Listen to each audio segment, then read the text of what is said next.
Good evening. Welcome everybody to CEU Executive MBA Open Day here in Dresden, Prague, and Wrocław.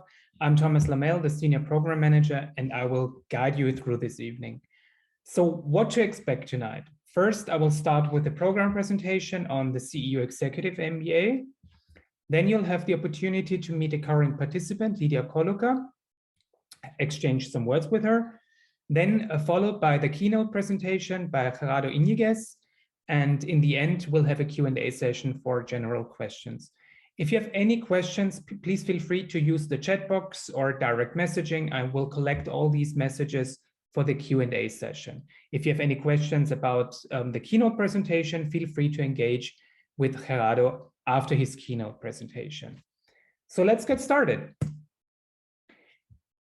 So the situation you might be facing right now, the question you're facing right now might be, is an MBA still worth it? You don't have to go very far these days to encounter that we're witnessing fundamental transformations in a world in a century. In 2008, we've had a big financial crisis. In 2015, we've seen a refugee crisis. Right now, we're in the biggest pandemic in a century. And today, today, even a war in Europe started. And these changes are part of a much broader set of transformation that is taking place. And some of them are positive, and some of them are dangerous. And the key question is, how do we as business professionals, how do you as business professionals prepare for this challenging and unpredictable environment? Because the obvious question is an MBA the way to do it? We have seen an explosion of online education over the last 2 years, and I'll show you why we believe our MBA is still worth it. So if you're interested in further education, you usually start reaching for the stars, looking at doing research and looking at the best leading business schools out there. Most of them are based in the US, and what you'll find at these programs is that they offer a very differentiated, a very mission-driven MBA curriculum. What does that mean? It means that these programs offer a certain expertise or a certain perspective or a certain set of values. What else would you find with those leading business schools? You would find a very global faculty with top credentials. Leading business schools attract faculty from other leading business schools from around the world, which means you will be exposed to international faculty with top credentials coming from the best universities in the world. Basically, the same argument applies to the student body. The student body at these universities is very international, thanks to the full-time format and thanks to the reputation of these universities. What else to be found is a campus experience that we know from movies that take place on campuses in the US at universities, where a university is more than just a building. It's services, it's infrastructure, and it's a sense of belonging for a lifetime. But on the downside, what you would find in those leading business schools has disadvantages too. Let's start with the first disadvantage, which usually is like the biggest catch, is the high tuition of 120,000 euro or even more for these programs. 120,000 euros of tuition plus expenses like accommodation, traveling, etc. And since most of these formats at leading business schools are in a full-time format, they require you to be out of your job for at least a year. Some programs even require you to be away from your job for 2 years, which is another financial burden. And if you have a family, you might need to relocate your family to the new MBA location, which causes some challenges for your private life. So if this frightened you off, you usually start looking for an MBA in the city you live in, something more regional. What you would find with those programs is mostly a plain vanilla MBA curriculum, which means they don't offer a certain expertise, they don't offer a certain perspective, and they don't really have a frame set of values that they carry out throughout their curriculum. Another disadvantage of these local MBA programs is, since they are local MBA programs with relatively low reputation, they attract mostly local faculty, with not coming from the top universities in the world. And the same argument applies to the student body. Local programs attract local students, which is not a bad thing per se, but if you're expecting an international setting, you cannot expect it at these local MBA programs. Of course, the advantage of these local MBA programs is that they're cheaper than leading business schools. You can find MBA programs in your city here in Germany, in Czech Republic, or in Poland, not more expensive than 80,000 euro or even less, which is of course an advantage. And another advantage is, since you're a local already, it means that there is no work interruption because you're in the city where the MBA takes place. So it's easy for you to commute to the program, even if it's a part-time or a modular format, but there is no work interruption. So what we do at CEU is to offer the best of two worlds. Tuition is only 29,000 euro. If you compare it to the leading business schools, it's way cheaper. I will tell you more about this competitive advantage later in this presentation. Thanks to the modular and flexible format, there is no work interruption. You can easily juggle your work life and your study life at the same time. I will talk about the modular format later in this presentation. Also, CEU Executive MBA offers a multi-campus experience. The 10 modules that I'm going to talk about are going to take place in Vienna and in Budapest. So you'll gain insight from Western Europe, Central Europe, and Eastern Europe, and you will gain a campus experience and a sense of belonging. I will talk about the alumni network later in this presentation. Also, we do offer a very mission-driven executive MBA. It's called the Executive MBA for the Open World. I will talk about this, the Executive MBA for the Open World philosophy, later. And we are the second most international university in the world, according to the Times Education. And this is being reflected in the student body and the faculty body. So it's no surprise that in our current program, participants are flying in from 5 continents in order to join Executive MBA. And we attract faculty from around the world, coming from the best universities, coming from those leading business schools that you have done research in the first place. And when we say world-class faculty, we really mean it. For example, for economics, Mark Kaufmann, an expert in applied theory with a PhD from Harvard University. Or Professor Aistusenius with a PhD from Florida University. She's an expert on marketing and in particular emotional marketing.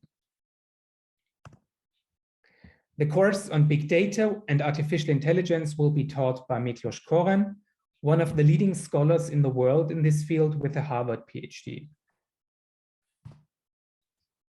For leadership, Austin, our world-class psychologist with executive education experience on 4 continents, will lead the way.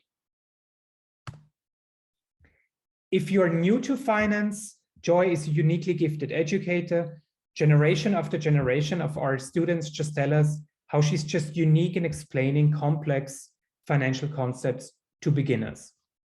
But if you're already experienced in finance, you'll be placed in the advanced track course with Adam Savadovsky, a leading expert on complex investments with a PhD from Princeton University.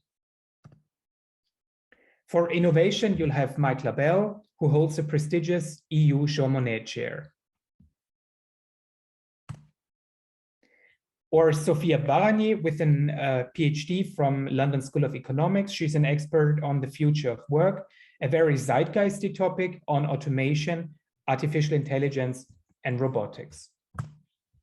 And last but not least, for strategy, you'll have Professor Yusuf Akbar, who has taught in more than 40 countries and advises leading Fortune 500 companies all around the world. So this is just an impression of the faculty that we offer to teach you, but let me introduce you to some of our visiting faculty that we invite to teach your electives and your modules. For example, we invite Professor Christian Zelos, an expert on innovation management from Stanford University, or Professor Miklos Savary, an expert on digital marketing from Columbia University, Professor Omar Hernandez, an expert on operations management from Berkeley Haas Business School, Professor Hui Jen from the University of Zurich, or Paula Caproni from the University of Michigan. This is, of course, not a list of all the faculty members that we have. It should just give you an impression of the academic caliber that we invite to teach your classes. So here's what the program looks like. It's a 10-module program, as you can see. The dates you see on the screen are not going to change. So you can basically plan your studying around professional and family activities based on these dates.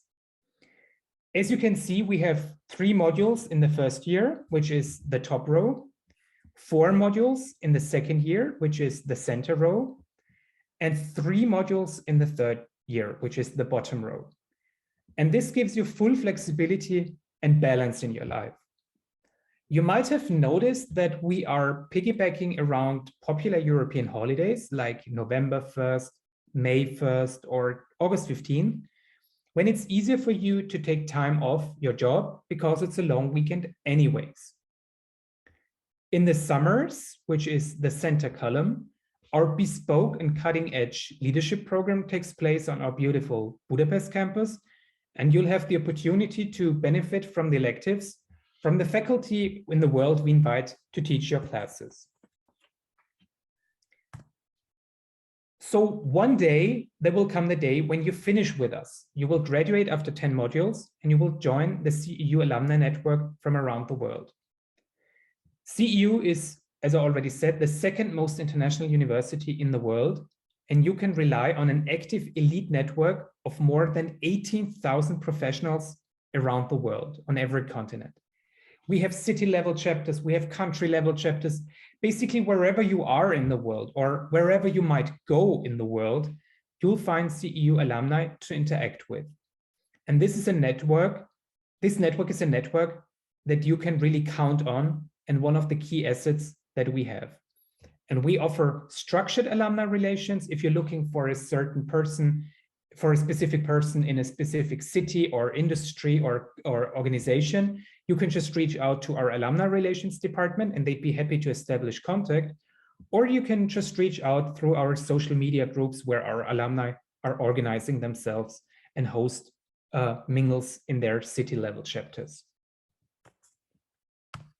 So the question is, how are we even able to offer such a high quality program at only 29,000 euro of tuition? And the answer is pretty simple and lies in our founder and benefactor, George Soros, who created CEU with the mission to promote open society. Just recently, George Soros made further contribution to CEU's mission by offering another $1 billion in endowment to create the Open Society University Network, which means we are the best endowed university in Europe. And we're passing on this financial advantage through lower tuition to our students and participants. So what does the executive MBA for the open world mean? What makes CEU unique compared to other programs? First of all, when we talk about the open world, we mean skepticism towards hierarchies, towards dogmas and privileges, both in context of how we teach, but also in composition of the cohort. Diversity is key to creating a successful program. For us, diversity is part of our DNA and not just an empty marketing catchphrase. Secondly, we believe in debate and radical rational thinking. Every idea can be challenged. We believe in facts and arguments rather than narratives and fake news, because it's narratives and fake news that create polarization and conflicts in societies these days. And we believe the best way to challenge this narrative-based discourse is to actually make arguments based on facts and arguments and realities, which is the hallmark of Karl Popper's definition of open societies. We are fundamentally opposed to all kinds of discrimination, and we actively promote diversity within our program. The way we finance the scholarship means we create opportunities for disadvantaged people who traditionally have not been able to actually join such a program. And we see managers not just as people who deal with businesses and resources, but we also believe that managers go beyond that. Whatever their professional background is, if you're coming from the corporate world, if you're an entrepreneur, if you're an engineer, if you're coming from the public sector, from NGOs, human rights, or even culture and arts, you can be a positive change agent in the mission for open societies. So what does the typical CEU executive MBA classroom look like? Currently, we have 65 managers in class with an average of 14 years of work experience, including a minimum of 3 years of managerial or leadership experience. As you can see from the background image, we use state-of-the-art classroom technology and setups in order to facilitate lively discussion and interaction in class. We make use of case-based learning rather than traditional lectures that you would find in local MBA programs. And we want to take you, experts in your specific field, from this level of functional expertise to the strategic level. Of course, if you have the opportunity to opt in for online education, every participant can choose to join online at every module. It's up to you to decide if you want to attend online or on site. However, we encourage everybody to attend on site because education is more, and then the transfer of knowledge is more than just watching a video on YouTube or watching a lecture on Zoom. It's about interaction in class. It's about interaction with your fellows. It's about having lunch breaks together and coffee breaks and joining social activities after class. This builds up the network that you will rely on in the future. But if you want to join online, we are offering the best online learning experience out there because we have heavily invested in studio microphones capturing not only the lecturer, but also all other participants, because we think that education is not just a one-way street from the lecturer to the participant. We also believe that it's going back, it's vice versa, from the student to the lecturer, but also among fellows. And it's important for you to actually understand what people are saying if they are joining online or if you're joining online. That's why we have invested in large screens and high quality cameras to capture all debate entries of your fellows in class. We have created physical virtual breakout rooms for support teams and personalized virtual backgrounds that you can see on the image on the left right now. As you can see, there's a color code, which means all people from the same color belong to the same support team. So it's easier for you to allocate who said what in a lively debate, because we have a 360-degree peer evaluation, which means your debate entries and your grade will be assessed by your fellows and vice versa. You will assess your fellows in this evaluation as well. Something very interesting about the support teams, a very interesting detail. I already said that diversity is part of our DNA and not just an empty marketing catchphrase. Let's break this down to the support teams. In the support teams, which are the basis for your group projects and group papers and group work, you will be placed in teams of people not coming from the same industry, the same company, the same country, and the same linguistic background. Why that? Because diversity really kicks in when you're exposed to different learning techniques, to different approaches, to different solution-making and decision-making processes. This is where the learning experience really kicks in. And of course, we offer high quality individual support on every level that you're with us. From the level of just inquiring about the program with me to actually applying for the program or enrolling into the program, being a current participant, becoming an alumni, or being an alumni after many years, you deserve high quality individual support and you will get it. So tuition is only 29,000 euro. It's for the whole program and includes all the credits. If you compare it to business schools at the same academic level, it's ridiculously low because of our financial advantage that we are passing on to our participants. As I already said, there is an online option if, for example, traveling is inconvenient, or if you have underlying health conditions, or if for any reasons, online participation is just the better option for you, you can choose for online education. In order to defray your other costs, we have special rates with partner hotels in Vienna and Budapest. We have negotiated discount rates with hotels in both cities, ranging from the budget level to luxury level. And we have negotiated discount rates with partner airlines like Lufthansa Group and Austrian Airlines, which will bring you to Vienna and Budapest at a lower rate. So we invite you to join the open world. The application deadline is March 27th, and the application starts online on our website. I strongly encourage everybody to apply as soon as possible because we have a first come, first served policy. So it's clear, the sooner you apply, the sooner you're able to reserve your study seat. You're invited to book a one-on-one consultation with me if you have any specific questions or if you want to discuss your individual questions in private or optimize your application or discuss financial support.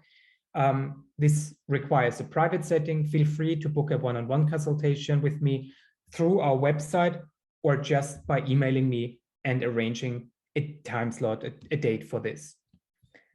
So I think it's one thing to hear about the program from us, from the program office. I think you can see that we're passionate and very committed and convinced of the program, but it's another thing to hear about the program from people who are actually doing the program. There's no better feedback and no more authentic feedback than that feedback from current students.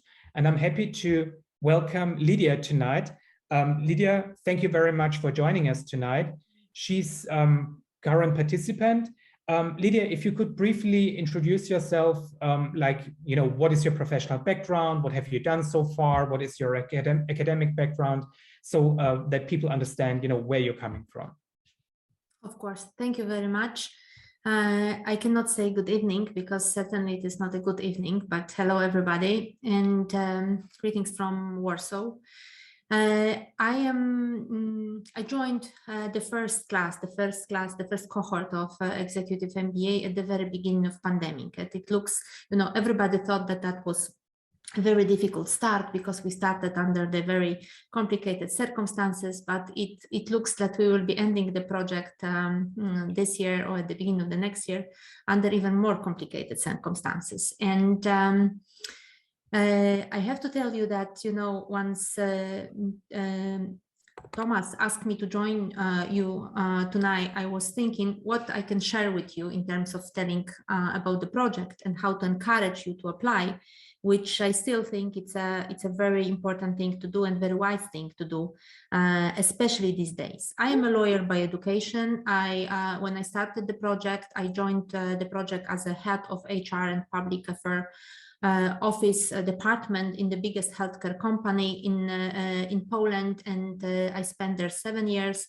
In fact, also, I have to tell you that as a result of the project, I decided to change the path of my career and join the NGO again, and to somehow contribute to the development of civil society in Poland and to development of the civil sector, the NGO sector in my country. So I joined Forum Energii in March last year. This is the leading Polish and European think tank working on the energy transition. And as you can imagine, you know, the healthcare at the beginning of pandemic was extremely important. And right now the energy and energy transition is also extremely important topic these days. And I have to tell you that the fact that I am a part of this cohort and of this group of people from, you know, different organizations, from business, administration, NGOs with different backgrounds, helped me a lot. And that was a very good decision to join the program, because somehow, first of all, it helped me a lot to structure my thinking about my professional life, my future career development, and also enormously helped me to develop my network and to cooperate with people from different backgrounds. So I don't know whether it's enough, Thomas, or would like to me elaborate a bit. I mean, I'm taking notes because you mentioned so many bullet points that I would like to talk about with you. I mean, I think that the first bullet point that came to my mind that caught my attention was that the executive MBA helped to change your career. Of course, yeah. I mean, this is not the expectation of every participant. Some of the participants just want to stay within the company, just want to climb the career ladder within their organization. Some people, but are looking for a career change and need the academic and intellectual, you know, nutrition in order to do that. And executive MBA helps you to do that.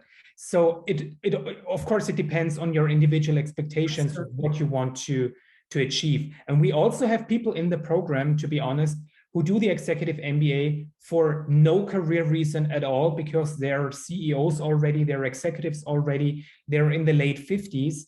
They don't need the executive MBA degree in order to, you know, climb the career ladder.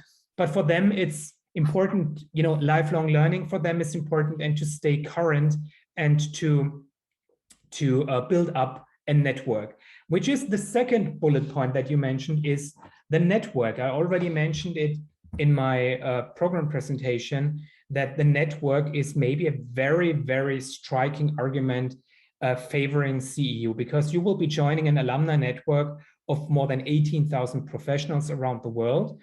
And for you, it's easier to build up a network with the cohorts that you will be joining classes with. So some of the modules will be taught in parallel with the other cohorts.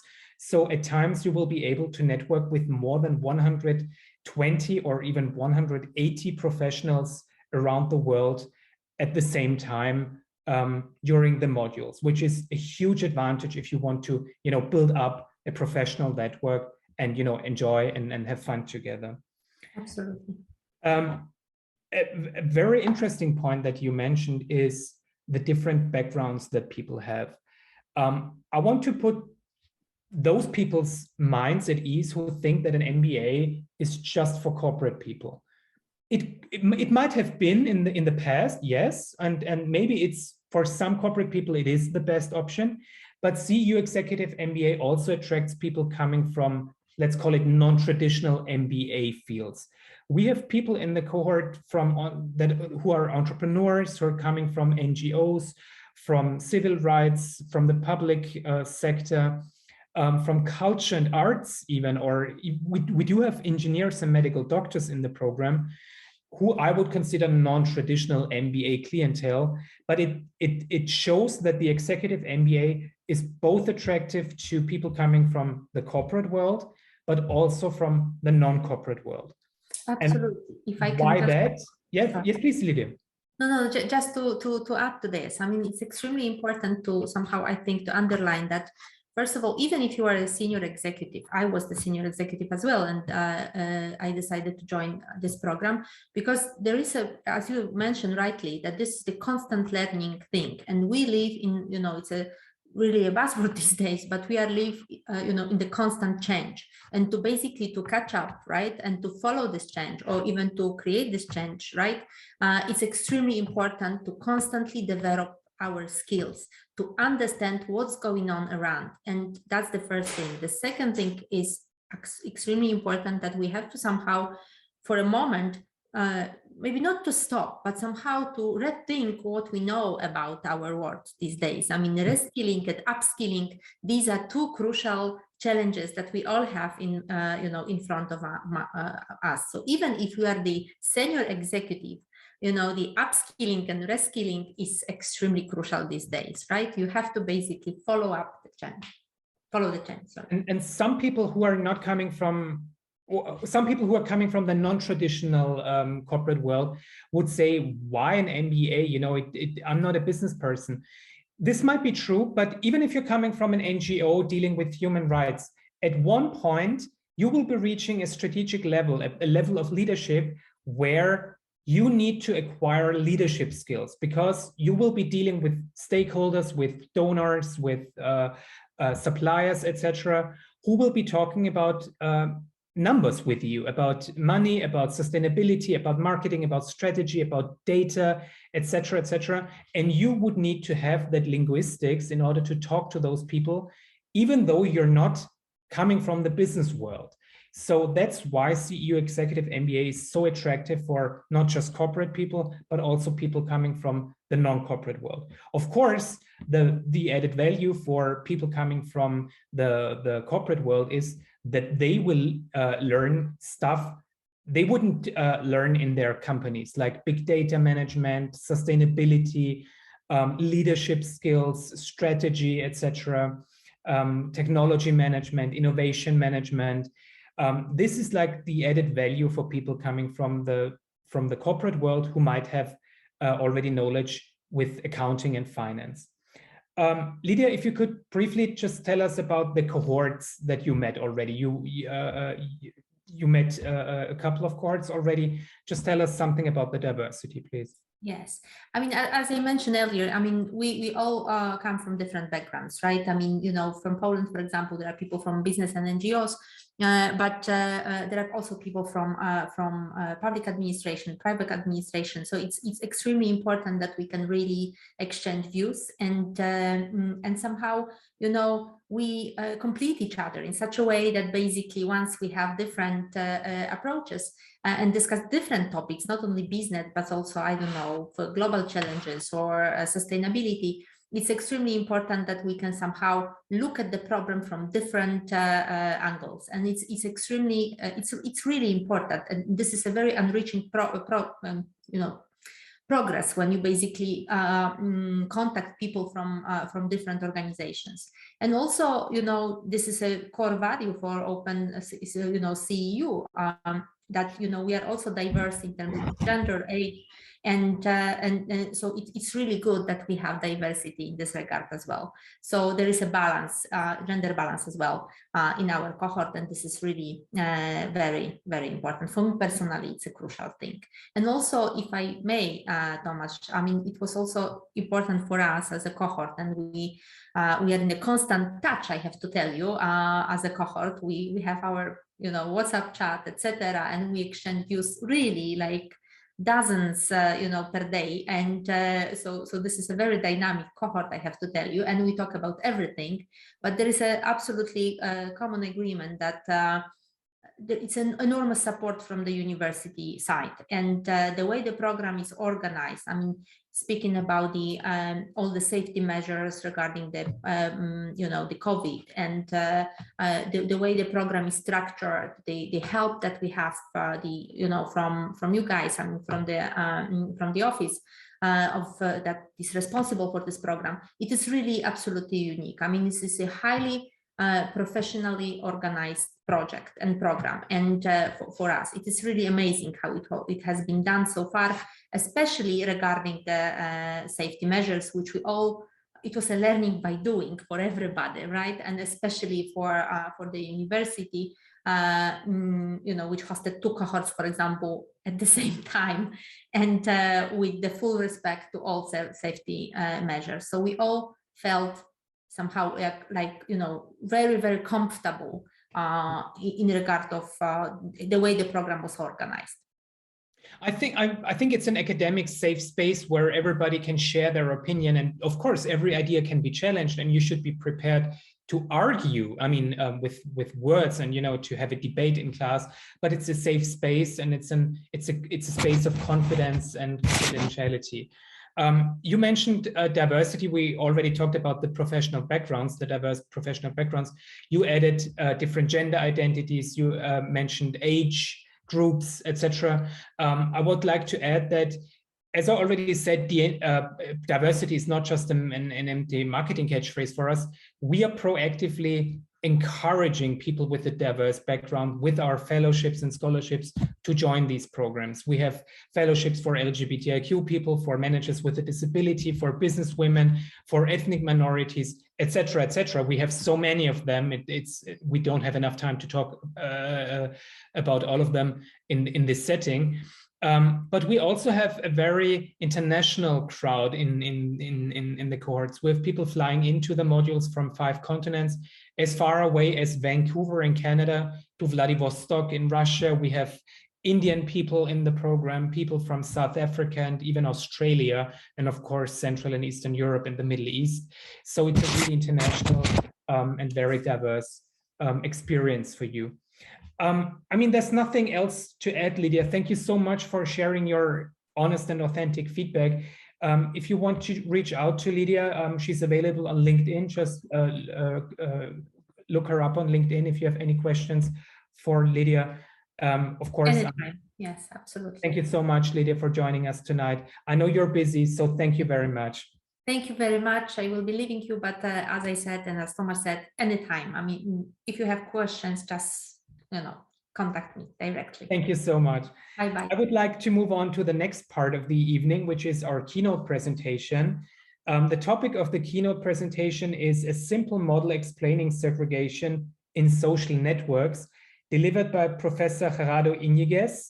He's a professor of data science at CEU with a bachelor's degree in physics from the Universidad Nacional Autónoma de México, a master's degree in physical sciences from the same university, and a PhD in computational science from Aalto University in Finland.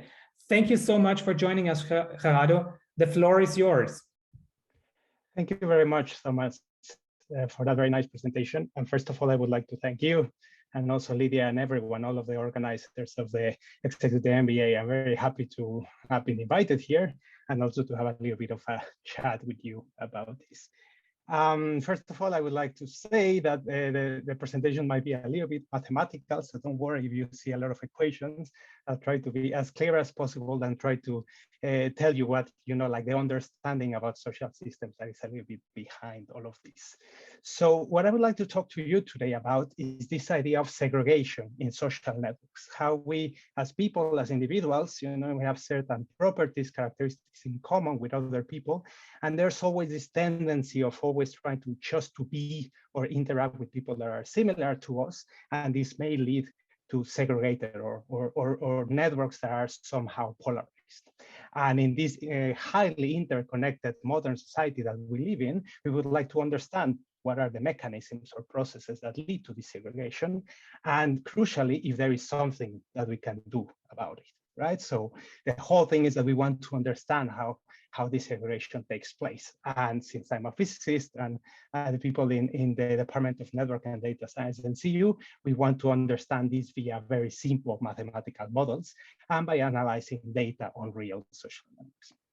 So, but what exactly do we mean by this idea of segregation, right? So we are people, and we have this, typically this tendency of kind of identifying certain properties about us and finding other people that have similar properties, right? This may be something like gender, or maybe the class in the executive MBA that we belong to, or a political party, or some type of attitude or opinion that we have, right?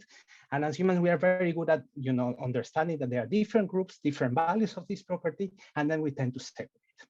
This is not a new idea. It is something that sociologists have been, studying for a really long time. And for them, what they have recognized is that there's this tendency of individuals to look for people that are similar to themselves. They call it choice homophily. Homophily coming from this idea of similarity. We like similarity, right? So according to sociological studies, we, each one of us have this kind of like tendency, what we in an ideal world would like to have, right? Or only be surrounded by people that are very similar to us. But then it turns out that in the real world, there are also limitations to this, right? Maybe, you are actually a liberally minded person living in the middle of Texas. You would like to have all of your friends as liberals, but you live in Texas and it's full of Republicans, right? So then you cannot. So what sociologists have identified is that you may have this choice homophily, what you really, really want to, but then there will be constraints, something that will not let you be as homophilic as you wanted, and then that will lead to an actual social level. So there will be an actual level of observed homophily in the system. So we would like to understand how we go from one to the other, how we want from what people desire to what actually happens in social networks. This is not a new topic at all. Sociologists have been working on this for a really, really long time. And by analyzing a lot of data on real social networks, coming from friendship relationships in schools or interactions between people with different political ideologies and so on, they have actually identified two different types of large-scale structures in society.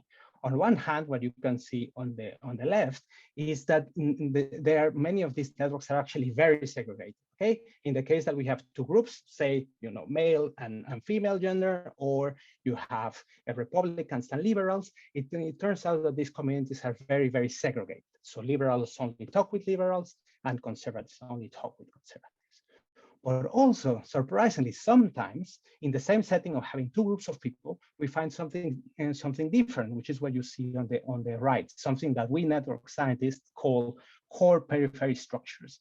Because in here, one of the groups is very well connected, but it also kind of dominates all of the connections to the other group. So the second, typically the smaller group, is more like in the periphery. It connects to the core, but it doesn't connect to itself. And you can perhaps understand this as some sense of disenfranchisement of a minority, right? There's a minority, and instead of talking between themselves to kind of like elevate their status in the system, they are just very, very disconnected and just get information from the core.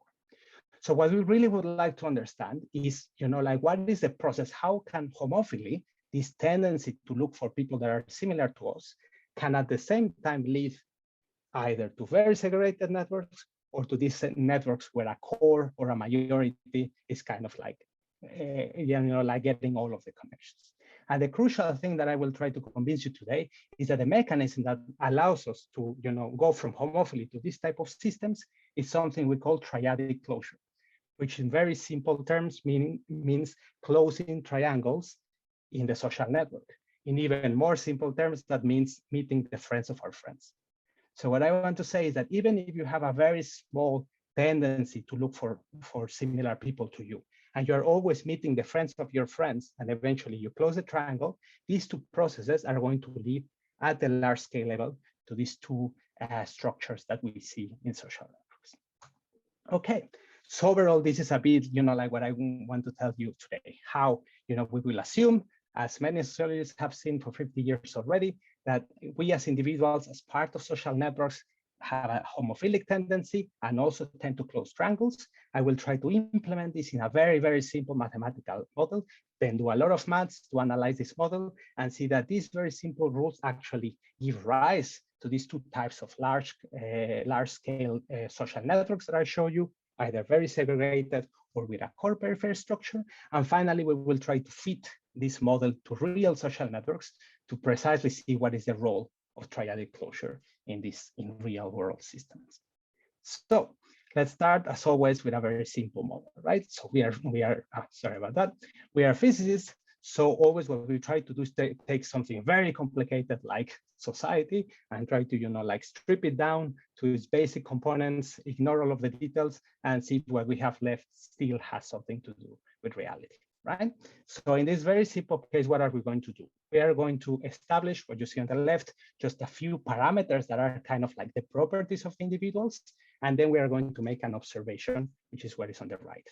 So as parameters of the model, we will assume that there is certain level of choice homophily, right? This tendency that you have, a probability every time you make a new connection from 0 to 1 of connecting with someone that is similar to you, right? So if this number S is very small, you connect with everyone equally, but if it's very large, you always connect with people that are similar to you, only. You're looking for someone super similar.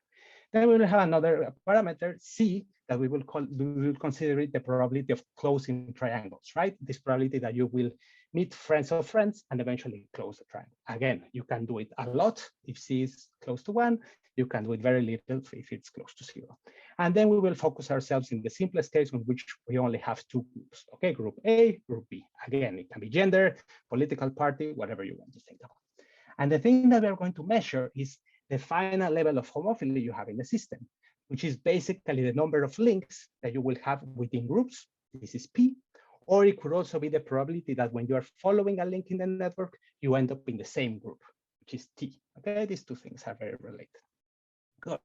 But then the model. Again, try to forget about the maths, but the central idea of this is going to be very simple.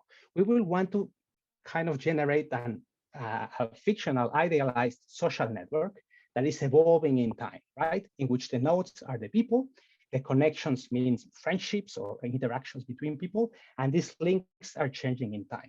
So what are the decisions that people are doing? Focus, for example, on the node that is in the center, colored by green. Okay, so this node is taking a decision of making a new connection. So what is it going to do? First, meet the friend of a friend, right? So a second connection, and decide to make this connection if the people on the other side, the friend of a friend, has a similar property to itself, if they are from the same party, right? And if that is not the case, then it can also just make a connection with someone else that, like some other random node in the network, and that's it.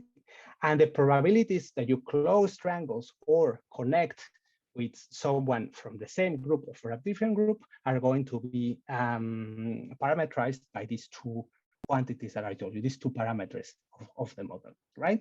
So basically, you are closing triangles, trying to connect with people that are similar to you, and at the same time, just cutting some connections every once in a while. Right? So this is the model. Again, it's a very extreme idealization of what real social networks are and what real individuals actually do, but it's kind of a starting step to see what is the effect of homophily, what is the effect of trying to look for similarity for people that are similar to us, right? So after this, we put our mathematicians' hats, we try to do mathematics, right? So I will not go into details of that, but it turns out that you can write equations that tell you how this network, the structure of this network is going to evolve in time. And what we are really, really interested in is to wait for a really long time and see what will happen at the end and see how homophilic the system is, right? So this is what we do. We, even simplify a little bit the model more, and we think that there's a single parameter that characterizes this tendency for homophily, right? A parameter S that tells us that if S is very little, you're connecting with everyone, doesn't matter how, but if S is very large, you are only connecting with people that are similar to you. Now, you run this for a really, really long time, and this is basically the main result that we get. So what you see in this very complicated graph is actually quite simple. So on the x-axis, we have the parameter of the model, this parameter S of choice homophily. If it's close to 0.5, it means that you're connecting with your group A or with the group B equally, half and half, it doesn't matter. But as S gets larger and gets closer to 1, you're only trying to connect with your own group, okay? And A to A and B to B. Now, what you see on the y-axis is the final observed homophily, meaning the final, basically, fraction of links that are within groups instead of between groups. So if this quantity, like the relationship between these two is the identity, meaning just like a diagonal, it would mean that people really just get the amount of homophily that they have themselves in, right? So I want to connect with people of a group, and that's what I actually get. But as you increase the level of triadic closure, meaning you are closing more and more triangles, those are the different colors in the graph, what you see is that this doesn't follow the diagonal, but actually grows larger above the diagonal. So this means that even if you want, if you have a certain small tendency for connecting with people in your same group, the closing of triangles all over the system actually amplifies this homophily, and you end up in a system that is even more segregated than that initial tendency. So in other words, what you actually get is that if, this choice homophily is your original intention to segregate, the final observed segregation in the whole system O is not only what you wanted as a person, but what you want plus everything that has been created because of triangles. And the second part is what we call induced homophily. So just because of the fact that these two things exist in social networks, on one hand, there's an individual tendency to look for similar people, and on the other hand, we tend to connect triangles, these two elements kind of get combined, get reinforced, and lead to systems that are very, very segregated. So in a way, this is kind of bad news, right? We are saying that there are these two very natural features of us as social animals, and almost in any situation, and even in a very simple model, these are already leading to very polarized systems. So there's something that we need to do. Cool. Turns out that you keep analyzing this model, and even some other interesting, like mathematical things happen with it. For example, I was telling you in the very beginning about this idea of core peripheries, right? So that sociologists have seen not only situations in which two groups are very segregated, but also situations in which one group kind of becomes the core and starts dominating many of the connections in the network. It turns out that by moving a bit the parameters of the model, we can also arrive to this type of scenarios. So you don't have to modify the model, it has the same mechanisms, and at the same time, you can either create very homophilous networks and also some with core periphery. Even more than that, there seems to be a temporal, some sort of temporal patterns in this system. When you run this model for a really, really long time, it might be that for a long period of time, say you have a system that looks very homophilous, meaning separated into two very segregated groups. But if you let the model run even longer and longer, eventually this system or this structure gets destroyed, and then you end up in a core periphery structure. You move from one to the other.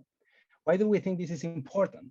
Because this may give you, you may be analyzing real data, and you see that a certain social network, for example, the structural organization inside a company is it seems very stable, and everyone is interacting with the same people and nothing is changed.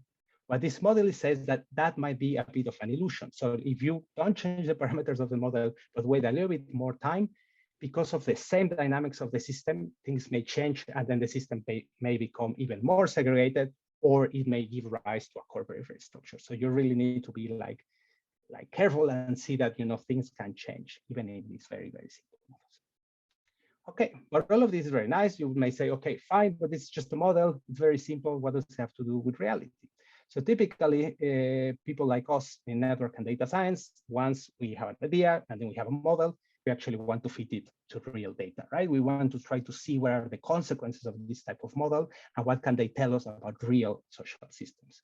So for this, we need to fit the model, right? So if you remember, this very simple model basically has two parameters, right? One is this bias parameter S, which is our individual tendency to to look for similar people, and the other one is this parameter C that tells us how many triangles we try to close. Okay, so I will not go into details, but there's a way in which you can actually take data from a real social network, okay, where you have two groups and you have certain connections, you know who is connected to who, and you can take this model, fit it to this data, and basically get a value of the homophily that better describes this real data that you have. Okay, so basically what we do is that we set the value of triadic closure, each one of the potential values, and for each one of them, we get a fitted value of the choice homophily, right? And with this fitted value, we get a sense of how much homophily has been amplified. The first example that I will show you here is, for example, a real data set of Facebook connections. This is data from a set of colleges in the US. And then the way we separate the groups is by the year in which these people or students in these colleges have graduated. Okay, you have the class of 2009 and the class of 2008. Okay, so these are the two groups. They are connected in certain ways. We take our model, we fit it, and then this is what we see. So what we see is in the x-axis, you have the amount of triadic closure in the system, meaning how much people are closing triangles. And on the y-axis, you have the level of amplification, meaning how much the initial tendency of people to connect within the same group gets amplified and creates an even more segregated network. So what you see is that these curves actually increase, meaning that the more triangles we close, indeed, the system gets more and more segregated. What you're seeing the lower part is the same, but repeated over many other Facebook social networks where the definition of the groups changes. So actually this finding that we have is quite robust.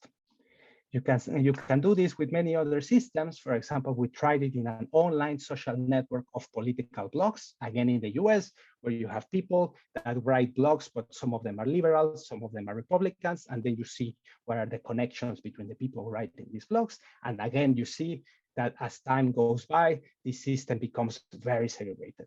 And another one is a typical example for sociologists, which is a network of friendships in a school. It's a primary school. Again, you have gender as the thing that defines groups. And here you see that as you increase the number of triangles in the system, you also get more and more segregated networks. But the cool thing is that not all systems behave like this. Turns out that some other systems actually give rise to these core periphery structures that I showed you before. For example, we have on the left, we have a network of online social platform. I don't know if you have ever heard of it. It's called Last.fm, in which people actually share their tastes in music, the type of music that they like. Again, we can separate it in groups by males and females. And also we have a social network of boards of directors in which two people two CEOs are related if they have seated at some point in the same board of directors. And again, you separate by males or females. What happens in here is curious. What happens in this, different from the previous systems, is that as we increase the number of triangles that are closed in the system, one of the groups indeed gets more segregated and homophilous. These are the lines that go up, but the other group actually gets less homophilous. So that means that is becoming the periphery, this group that is disconnected and is now more beholden to the core that is accumulating all of the connections. So again, depending on the typicalities of the system and on the parameter values, you can, the same set of mechanisms, which is this tendency for similarity and this tendency to close triangles, can either give rise to homophilous structures or to core periphery networks. This is basically everything that I want to tell you today. That in a way, there's a lot of power in actually analyzing these very simple networks of social formation. Why? Because even if they disregard a lot of the details of how social interactions actually happen in time, they can tell us what reinforcement dynamics appear and what things are actually driving something as complicated, complex, and interesting to understand as polarization in social networks. So I hope you have enjoyed this. I would be very happy to discuss even more about this, so please just drop me an email or be in contact with us somehow. We have a research paper about this if you want to go more into the details. And again, we are in the Department of Network and Data Science at CEU, and we would be very happy to talk with anyone that is in any sense interested in using data analysis to understand social systems more in detail. So again, thank you, Thomas. Thank you, Monsieur. And I'm very happy to be here and answer any questions that you might have. Gracias, Gerardo. I see that Maciej, our faculty director, just joined the Open Day. Just for the audience to give some context, Maciej Kieślowski is the faculty director of Executive MBA, an associate professor of law and strategy with a JSD degree from Yale, an MPA from Princeton, and an MBA from INSEAD. Maybe you want to join this conversation with Gerardo, Maciej. Yes, thank you so much, and thank you so much, Gerardo, for this. I personally believe this is a good representation, your presentation of what is really unique about CEU Executive MBA. Most business school give you kind of only a carefully packaged, let's say, second-hand report on what exciting things that are being researched in relevant disciplines. The amazing thing about our program is that we connect you with actual scholars who are pushing those boundaries. And my sense is that the network science department is one of those areas where we are real leaders in Europe and among leaders in the world. I wouldn't be surprised if from some of those works in a few days, a few years, or a decade, we will get some prestigious awards, and we are already leaders in European Research Council grants for research like this. Now, I think an interesting question, because the results that you describe are so powerful. The interesting question, of course, the most intuitive use of this for business would be, I guess, to what business is already doing very broadly, which is using those bubbles, yes, and using those segmented groups, because we know that segmentation is a key part of strategy. But do you think business organizations can also benefit from kind of breaking those bubbles and connecting people across them and kind of decreasing homophily? Or basically, do you think, let's be real, homophily is great for business and that's what we're gonna do? Great. So thank you very much, Maciej, for that very interesting and almost impossible to answer question. I think this is a very interesting thing to do, right? On one hand, I think this type of models made us realize that there's a strong kind of natural tendency of people for homophily, right? So if you don't do anything, we are going to end up in segregated networks. So then you have one of two options, depending on the strategy of the company. For example, either you promote that and make it happen even faster, or you actually try to devise a strategy or an intervention, a policy, for example, that will at least make it take longer to happen. And I think in there, these type of models may be a little bit, or at least a component in the answer, how to do it, right? Because they may help you recognize mechanisms or things that you can do. So for example, I was talking a lot about this triadic closure, right? So the fact that people only talk with friends of friends, and therefore things are polarized. So something that you could do within a company, it would be, okay, if you actually want to stop polarization, then try to break that system. So maybe try to create circumstances in which people that are not friends of friends also get together and network more and interact. Not get people from different parts of the company and put them together. So like try to force these that we call long range links, right? That are going to go in the opposite direction of this triadic closure mechanism. So that's, I think, a little bit of the power of this. It starts to give you hints on what type of policies or things you could do. I love it, and you know, in a way, when you say if you do nothing, we kind of close in our bubbles. Is almost like a mission statement of CEU Executive MBA. Yes, we don't want to do nothing. Yes, we want to take people out of our comfort zone. What Thomas has been describing about our support teams seems to be exactly the kind of mechanism to counter those natural trends. Yes, and I must say that I see also from my experience as a faculty director that you know, I have plenty of empirical signs that there is this natural tendency. So people sometimes are uneasy. You know, they want to kind of find a group of just like the same people to supposedly work more efficient. Yes, but like that's a key issue, and that's my second question, and probably last, because Thomas will not allow us to discuss this fascinating topic anymore. But like nothing in your model seems to suggest that homophily is efficient or productive. Yes, it is. It only shows that it is kind of an underlying tendency if we do nothing, but it doesn't say it would lead to superior results or to more innovative organization or more innovative thinking, right?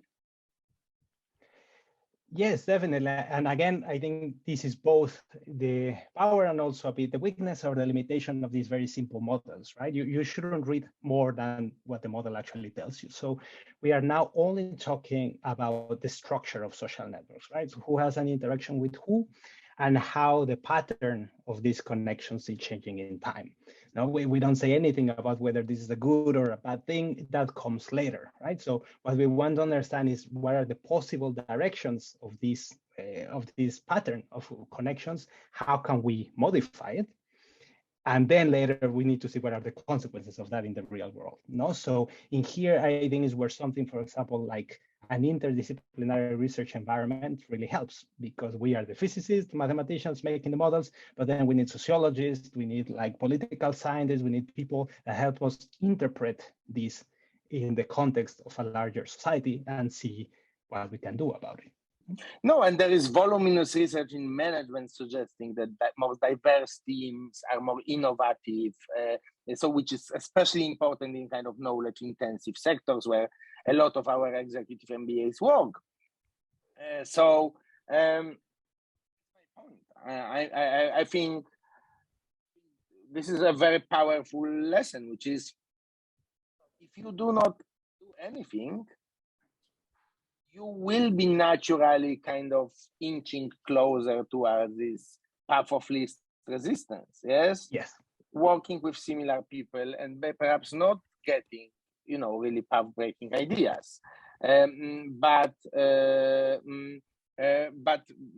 reason why we are so passionate about this program is we are taking you away from this comfort zone. Yes, we are kind of like a good fitness training. Yes, it sometimes is, tough. Yeah, especially during the modules, it's very intensive.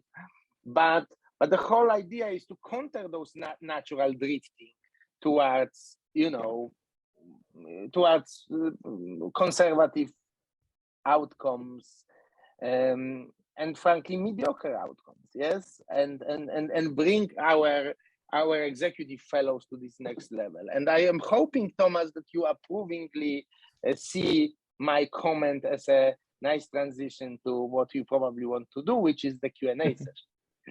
Perfect transition. Thank you very much, Maciej. If you want to join us for the Q&A session, you're very much welcome to do so. Of course, yeah, I'll be happy to stay, especially since I see already a good question from Tony. What would be a typical assignment, project, or exam? Based on this lecture. So, for example, we Gerardo's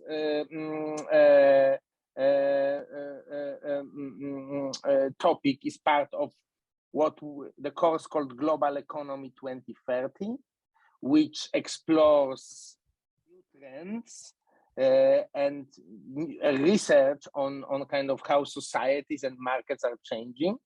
So it's important, Tony, for you to understand that this is done in the context of a lot of other trends. And then you may have a team project in your support team when you, for example, discuss strategic, based on a case study, strategic choices or decisions made by a company in response, for example, to a finding that Gerardo is bringing. Yes, so a little bit what I've tried to do here. Yes, which is like, are we like going on the homophily bandwagon and like creating vertical silos in our company, and everybody is just like working with similar people, or we are consciously stopping this process using the fact that we know from Gerardo how the mechanism works, what makes this process accelerate, we kind of use this to stop it. So this would be an example. When you say exams are only in a minority of classes at the program. And for example, so for a class like the one that Gerardo is part of, we wouldn't have an exam. We will have like a practical project. How you apply, for example, Gerardo's model to like a real life business case to solve or to advise a business. We would have exams mostly for classes such as that deal with more hard business skills like finance or control, which is our name for accounting, a kind of a strategic approach to accounting. And for those, you will take an exam, but not during the module. We have an exam period after the module. It's done online in the comfort of your home. You have like 10 days and you can do it at any point during those 10 days. So so then this would be exam. I mentioned you assignment, project. Yes, I mean project and assignment is basically similar based on the lecture provided. Yeah, so don't lecture. I mean, so like you would have like a presentation like Gerardo given, and then we'll have plenty of time for executive fellows to discuss, challenge, explore business relevance. So that's how the class is structured. And, of course, this is a webinar, so it's, and Thomas is keeping an eye on the time. But normally, executive fellows would like interrupt Gerardo and like, challenge him and debate with him. So if you want to, like you see in my background how the class looks like, it's kind of a U shape. So it's really like a discussion, much more than a lecture. We don't have real like lectures at the program. Good point. What are the application requirements and what does the application process look like? I've noted this question coming from the attendees. Let's start with application requirements. We are looking for people with at least 8 years of work experience, with at least 3 years of managerial or any kind of leadership experience. We can make exceptions, but of course, exceptions are exceptions. So you would need to argue and make cases why you would be still eligible for such an exception. For example, if you're a serial entrepreneur, etc., just to give you an example. We require university diploma from any field of study, from business to political science to piano. Everything is fine as long as it's a university diploma. Again, we can make exceptions if you don't have a university diploma, but again, you would need to make a case why you'd be still eligible, for example, if you have a very outstanding track record of leadership experience. You would need to provide a proof of English during the stage of application. You can hand it in later in the application process. That's no problem. And in these times, it's really, really easy to get the proof of English because TOEFL or Duolingo, IELTS offer app-based tests or home test kits where you can do the English test from at home. And of course, we will require some documents like a CV, a motivational letter, and reference letters for the application. The whole application process is online on our website. As far as the process is concerned, as soon as you have uploaded and submitted and completed your documents, your application, we will revise it for completeness and correctness. We will give you the chance to hand in missing documents, of course. And assuming that you meet all the formal criteria, you will be invited to an interview with one of our faculty members. We are very transparent. We have published the questionnaire that we based on the interview on our website. So you can basically assess yourself and get a feeling of what we're going to ask you and where your strengths and weaknesses are. We're not playing mind games in the interview. So we're going to ask about your leadership style, about your motivation, about your professional background, and not going to ask stupid questions because we have only 45 minutes in that interview to get to know you. Once you have passed that interview phase, your application will be presented to an admission committee because we're handpicking our participants. And assuming that they approve your application, you will receive an admission decision in only a couple of weeks from the point of application. So it's a very prompt response. It's a very brief process until you get an admission decision. In view of the time, I would like to move on to the next question, which is very important for most of our participants, which is the question of financial support. If there are scholarships available, a clear yes. We offer a variety of scholarships and fellowships. For example, our need-based scholarships, which only take into consideration your income, your specific income and the level of residence, because it makes a difference if you're a marketing manager in Germany or a marketing manager in Moldova. And we offer empowerment fellowships, country-specific merit-based fellowships, which are applicable for certain countries, certain regions, certain target groups, for managers with a disability, for businesswomen, for female leaders, for LGBTIQ the Romani minority, people with a diversity background. There's too many to mention them right now. That's why I'm encouraging you to reach out to me and book a one-on-one consultation with me. I'd be happy to advise you on financial support in a private one-on-one consultation, because this is just the more appropriate setting to talk about tuition and your financial situation.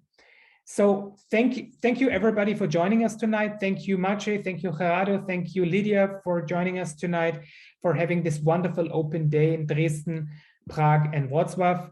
I'm looking forward to talking to you in one-on-one consultations. Have a good night. Thank you. Bye-bye.